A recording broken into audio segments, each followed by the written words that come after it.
Mumbai पुण्यामधल्या top 9 बातम्यांचा आता आढावा घेऊयात. वरळी हिट अँड रन प्रकरणामधील BMW कारबाबत धक्कादायक खुलासा. BMW कारवर 2 वेळा भरधाव कार चालवल्यानं कारवाई. 23 फेब्रुवारीला ही कार खालापूर टोलनाक्यावर आल्याची दृश्य समोर. पश्चिम रेल्वेची फुकट्या प्रवाशांकडून कोट्यवधींची कमाई.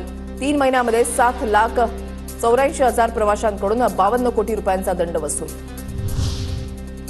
म्हाडातर्फे राज्यभरातील 7,500 घरांसाठी या महिन्यामध्ये जाहिरात. मुंबईसह कोकण, पुणे, छत्रपती संभाजीनगरमधील घरांसाठी जाहिरात निघणार.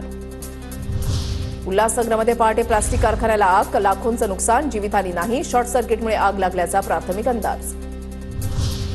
लोणावळ्यामध्ये मुसळधार पावसाची हजेरी. मागील 24 तासामध्ये 216 मिलीमीटर रेकॉर्ड ब्रेक पावसाची नोंद. पुण्यामध्ये स्वारगेट, कात्रज आणि पेठ परिसरामध्ये पावसाची हजेरी. ठिकठिकाणी रिमझिम पावसाला सुरुवात. पवना धरण क्षेत्रामध्ये पाणी पातळीमध्ये एका दिवसात विक्रमी वाढ. काल दिवसभरात 132 मिलीमीटर पावसाची नोंद. सध्या धरणामध्ये 28.77% पाणीसाठा. वीररत्न बाजी प्रभू देशपांडेंच्या 364व्या पुण्यतिथीनिमित्त तरुणांकडून अनोख्या पद्धतीनं अभिवादन. कोल्हापूर ते भोरमधील शिंदगाव असं 250 किलोमीटरवरून प्राणज्योत आणून केलं अभिवादन.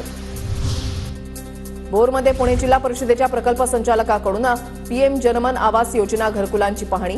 प्रकल्प संचालक शालिनी कडूंनी योजनेतील लाभार्थ्यांशी संवादही साधला.